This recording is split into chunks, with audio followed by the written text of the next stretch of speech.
네, 여러분 반갑습니다. 오늘은 3월 첫째 주에 결석했던 친구들을 위해서 핵심만 간단하게 해서 윤리학의 분류에 대해서 설명해 드리도록 하겠습니다. 자, 윤리학은 크게 세 가지로 구분됩니다. 규범윤리학과 메타윤리학 그리고 기술윤리학인데요. 그래서 과매기 말고 규매기, 규매기라고 해서 꼭 기억해 주세요. 거의 10년 가까이 수능 1번 문제였습니다. 그래서 규매기의 개념들을 비교해서 제시문을 보시고 어떤 윤리학에 대한 설명인지 아실 수 있어야 합니다. 자, 규범 윤리학은 도덕적 행위 근거가 되는 도덕 원리나 인간의 성품에 관해서 탐구하고 이를 바탕으로 도덕적인 문제의 해결과 실천 방안을 제시하는 것을 학문의 목적으로 합니다. 그러니까 도덕적 행위의 근거가 되는 도덕 원리란 우리가 어떤 도덕적인 행위를 할 때 어떻게 행위해야 하는가라는 그런 선택의 순간에 의무로는 어떤 원리를 제시하나요? 도덕 법칙에 따라야 한다. 혹은 정업 명령에 따라 행위하라. 라는 것이 우리 행위의 근거가 되죠. 공리주의에서는 어떤 근거가 되는 원리를 제시하나요? 최대 다수의 최대 행복을 만족시킬 수 있도록 행위하라. 네, 이렇게 의무론이나 공리주의나 덕윤리처럼 도덕적 행위의 근거가 되는 도덕 원리를 탐구해서 이를 제시하는 것을 목적으로 하는 것이 규범윤리학입니다. 이 규범윤리학은 크게 이론윤리학과 실천윤리학으로 구분이 되는데요. 자, 이쪽에 오시면 규범윤리학은 이론윤리학과 실천윤리학으로 구분됩니다. 여기에 지금 규범이라는 말은 빠져 있지만 이론규범윤리학 그리고 실천규범윤리학이다 라고 이해하시면 됩니다. 그러니까 이론윤리학과 실천윤리학은 규범윤리학의 범주 안에 있다는 것입니다. 자, 규범윤리 안에서 이론윤리학은 특히 윤리적 행위를 위한 근본 원리로 성립 가능한 도덕 원리를 탐구하는 데 관심을 가져요. 자, 첫 번째 줄이죠. 그래서 도덕 원리나 도덕적 정당화의 뭡니까? 이론적인 근거 제시. 네, 계속 이론 얘기하고 있습니다. 이론적인 근거를 제시하는 데 주된 관심을 가지고요. 그 예로 우리가 지금 공부하고 있는 의무론, 공리주의, 덕윤리 등이 있습니다. 그럼 이론윤리학과 실천윤리학이 어떻게 구분되는가? 자, 실천윤리학은 이론윤리를 현대 사회의 구체적인 여러 윤리 문제에 적용하는 데 관심을 둡니다. 네, 더 중요한 관심을 둔다. 그래서 삶에서 발생하는 다양한 윤리 문제에 대해서 무엇을 근거로 해서요? 도덕 원리를 근거로 해서요. 그러니까 이론 윤리학을 근거로 해서 실제적이고, 키워드 제가 체크합니다. 실제적이고 구체적인 무엇을 해결책을 모색하는 데 주된 관심을 지닙니다. 자, 규범윤리라는 것은 인간이 바람직하게 사는 어떻게 하면 바람직하게 살 수 있는가 라는 것에 대해서 옳은 방향을 제시하는 것에 관심을 두는 것은 이론윤리학이나 실천윤리학 동일합니다. 그리고 삶의 문제를 해결하는데 도덕적인 문제를 해결하는데 관심을 두는 것도요. 이론윤리학, 실천윤리학 다 동일합니다.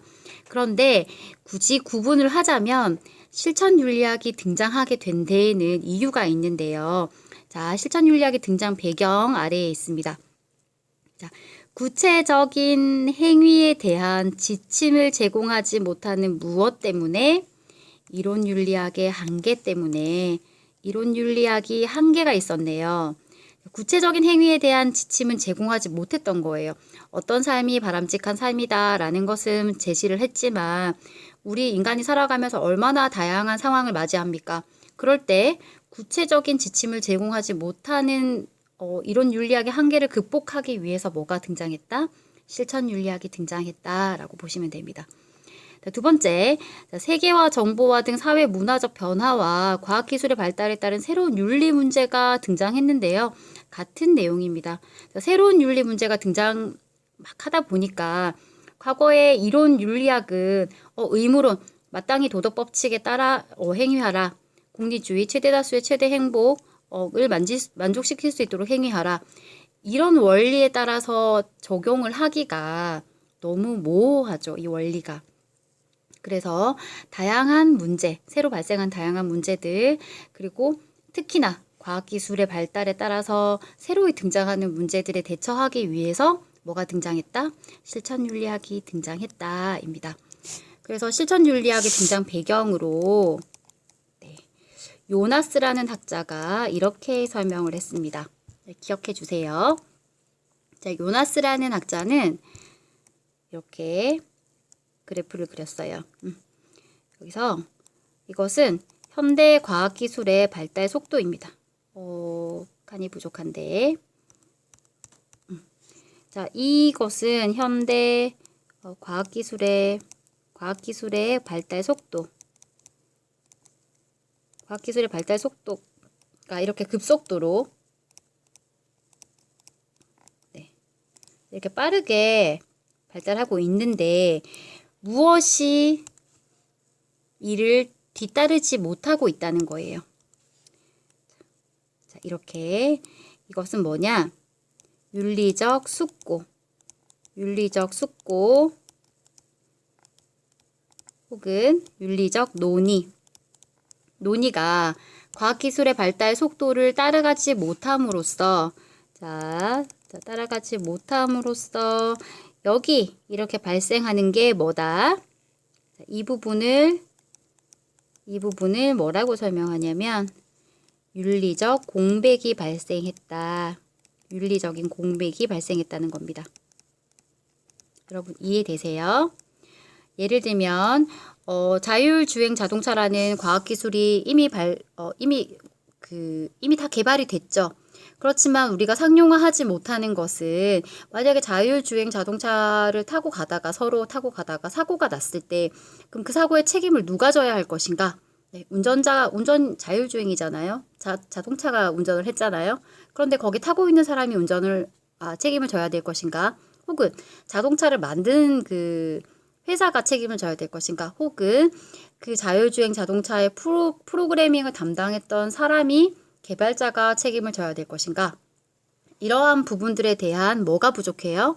윤리적 숙고나 논의가 부족했기 때문에 뭐가 발생해? 윤리적 공백이 결과적으로 발생했다는 겁니다. 실천윤리학이 왜 등장해? 이러한 윤리적 공백 문제를 해결하고 구체적인 삶에서 발생하는 문제, 또 새로운 윤리 문제에 대해서 그 해결책을 제시하기 위해서 등장한 것이 실천윤리학이다라고 보시면 됩니다. 자, 그런데 이러한 실천윤리학은 어떤 특징이 있냐면 아래의 특징 봅시다. 자, 삶의 구체적 상황에서 발생하는 윤리 문제의 원인을 분석하고 이에 대한 무엇을 찾고자 해요? 해결책을 찾고자 합니다. 다양한 영역에서 제기되는 문제와 과학기술의 발달로 발생하는 어떤 문제를 다뤄요? 새로운 문제를 다룬다. 그 다음에 윤리 문제 해결을 위해서 이론 윤리학의 연구 성과를 적극적으로 활용합니다. 이론 윤리학에서 제시해주는 이런 원리를 바탕으로 그런 원리를 어디에 적용해요? 이론 윤리를 현대사회의 여러 윤리 문제에 적용하는 것이죠. 그 다음에 실천윤리학의 핵심적인 특징인데요. 여러분 키워드가 되겠습니다. 실천윤리학은 현실적인 도덕 문제를 해결하기 위해서 의학이나 법학, 과학, 종교 등 다양한 학문 분야의 전문적인 지식과 기술을 활용합니다. 그러니까 어떤 의료윤리, 생명의료윤리 문제를 해결하기 위해서는 윤리학자가 윤리적인 것만 원리만 알아서는 안 되고 안락사 문제를 해결한다. 생명의료윤리 문제 중에 하나 안락사 문제다. 그러면 연명사가 무엇인지, 연명치료 중단이라는 것은 어떤 의학적 조치를 얘기하는 것인지 의료적인 지식이 필요하다는 거죠. 그럼 더 이상 치료가 불가능하다고 할 때에 그 경계는 무엇인지 의학적 지식이 필요하고요. 법철학자들도 마찬가지입니다. 법률에 대한 이해가 깊지 않으면 그 법이 지향해야 될 윤리적 어떤 그런 방향을 제시하기가 어렵죠. 그래서 현실적인 도덕 문제를 구체적으로 해결하기 위해서 실천윤리학은 어떤 학제적 접근이라고 해서 여러분 학문 간의 다리를 놓는다. 학제적, 학문 간의 다리를 놓는다라고 생각하시면 돼요. 그래서 학제적 접근을 중요시한다. 그래서 학제적 성격을 지녔다. 학제적 성격이라고 하면 무엇의 특성이다? 무엇의 특징이다? 네, 실천윤리학이다 라고 생각하시면 되세요. 자, 여기까지 규범윤리학의 두 가지에 대해서 설명을 했고요. 이제 한 판 지워볼까요? 이게 다 지워지나? 다 안 지워지나 봅니다, 여러분. 제가 하던 대로 계속 할게요. 자, 그러면 이제 메타윤리에 대해서 이제 이야기하겠습니다. 윤리학의 분류 두 번째, 메타윤리학은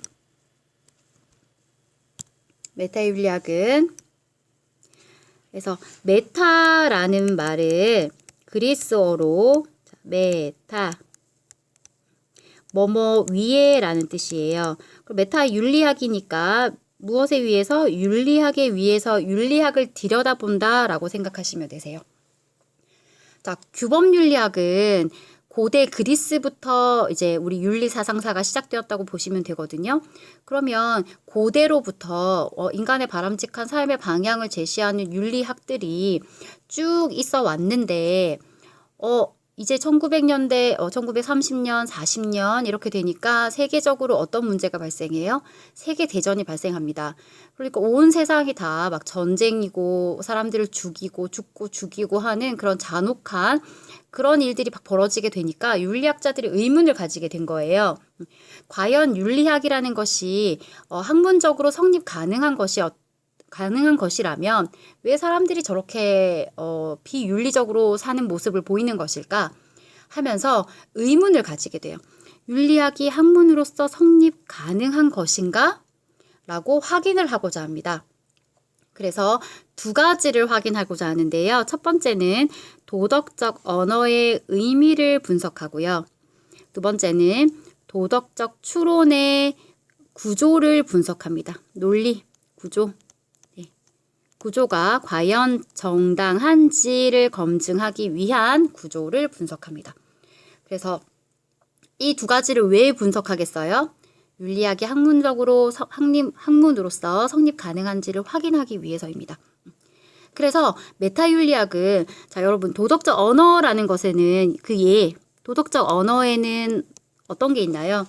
우리가 흔히 많이 쓰고 있는데 예를 들면 선하다고 할 때 선이라는 말의 의미는 무엇이고 우리가 악하다고 할 때 이 악이라는 말의 의미는 무엇인가?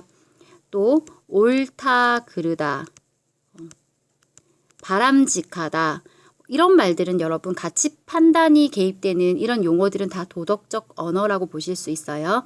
그래서 이러한 언어의 의미를 분석하는데 여러분 객관적으로 분석하겠습니까? 아니면 가치를 막 개입해서 분석하겠습니까? 메타윤리학은 윤리학이 학문으로서 성립 가능한지를 확인하고자 하는 것이기 때문에 가치 중립적으로 이러한 도덕적 언어나 도덕적 추론의 구조를 분석할 때 글씨가 이게 패드라서 잘 안 써지는데 여러분 양해 부탁드릴게요. 너무 안 써지네요. 가치 중립적으로 분석하고요. 자, 가치 중립적이다라는 말은 객관적으로 분석한다. 네, 라고 이해하시면 되겠습니다. 객관적으로. 자, 그래서 이렇게 메타윤리학이 확인을 해서 그 결과가 이런 연구의 결과가 두 가지로 나올 거예요. 어느 한편에서는 윤리학이 내가 이렇게 도덕적 언어의 의미를 분석하고 도덕적 추론의 정당성을 검증해 봤더니 윤리학이 학문으로서 성립 가능하더라라고 결론을 내린 학자들도 있고요. 아니야, 윤리학은 학문으로 성립 가능하지 않아. 그냥 그것은 우리가 인식할 수 있는 명확한 도덕 원리라는 것은 존재하지 않아 라고 결론 내린 사람들이 있을 거예요. 네, 그렇죠? 그래서 그런 결론이 나오는데 메타윤리학에 우리가 의의를 찾자면 윤리학이 학문으로서 성립 가능한지를 확인해 주기도 했다는 것이죠. 그 전에는 그냥 윤리학이 원래 그냥 있어 왔으니까 자연스럽게 우리가 받아들였다면 메타윤리학자들을 통해서 우리가 검증을 한번 받았다. 네, 물론 일부의 학자들은 윤리학은 학문으로서 성립 가능하지 않다라고 결론을 내린 학자들도 있지만, 네. 반면 또 성립 가능성에 대해서 확인해 준 학자들도 있다는 것이죠. 네, 여기까지는 네, 그냥 흐름을 이해하시면 되세요. 그래서 이제 메타윤리학이 등장을 했던 것이다 라고 이해하시면 되고요. 메타윤리학에서 포인트는 윤리학이 학문으로서 성립 가능한지를 확인하기 위해서 이 두 가지를 객관적 혹은 가치 중립적으로 분석했다라는 것만 기억하시면 됩니다. 이제 마지막 세 번째는 기술윤리학인데요. 규매기 중에 마지막 기술윤리학. 기술윤리학은 여기서 기술이라는 것은 여러분 테크니컬 할 때 그 기술이 아니라 네, 여러분들 서술 써내려가다 할 때 기술입니다. 그래서 기술윤리학에서는 무엇을 기록하고 써내려가느냐 하면 도덕 현상과 문제를 각 사회마다 여러분 굉장히 다양한 도덕 현상 그리고 도덕적인 문제들이 존재하잖아요. 발생을 하는데 그러한 도덕 현상과 문제들을 가치 판단 없이 역시 동일하게 기술윤리학에서 가치 중립적인 관점에서 객관적으로 조사를 해서 그런 문제를 명확히 써내려가고 기술된 현상들 간에 무엇을 설명해요? 인과관계를 설명하는 것에 학문의 목적을 두는 것이 기술윤리학입니다. 다시 얘기를 하자면 기술윤리학자들은 이런 걸 하는 거예요. 자, 이슬람 문화권 사람들은 돼지고기를 먹지 않죠. 네. 그러니까 이슬람 문화권에 대해서 객관적으로 여러분 조사를 해서 이슬람 문화권의 사람들은 돼지고기를 먹지 않는다. 그리고 그 원인, 왜 먹지 않는지에 대해서 원인을 기록하고 또 현상, 그렇게 나타난 현상, 뭐 결과 이런 것들을 그냥 설명을 하는 거죠. 가치 판단 없이 그것이 뭐 돼지고기를 먹는 게 옳다 그르다 이런 판단 없이 객관적으로 기술하는 것이 기술윤리학이 되겠습니다. 그래서 지금 윤리학의 분류 우리 세 가지 규매기를 했는데요. 이 중에서 가치 판단이 개입되는 것은 무엇인가요? 규범윤리밖에 없습니다. 규범윤리는 왜 가치 판단이 개입되나요?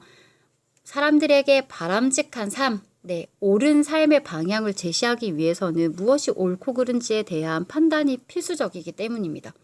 그러나 메타윤리학은 그냥 윤리학의 학문적 성립 가능성을 분석하는 것이고 기술윤리는 존재하는 도덕 현상을 그대로 있는 그대로 기술하는 데 관심을 두는 학문이기 때문에 둘은 가치 판단을 하지 않는다는 것이죠. 자, 여러분 제가 간단히 하려고 했는데 또 하다 보니까 이렇게 길어졌습니다. 네, 여기까지 윤리학의 분류에 대해서 가장 중요한 부분만 설명했습니다. 네, 꼭 설명 다 듣고 이해하시고 문제가 안 풀어지시면 꼭 선생님한테 질문하시기 바랍니다. 감사합니다.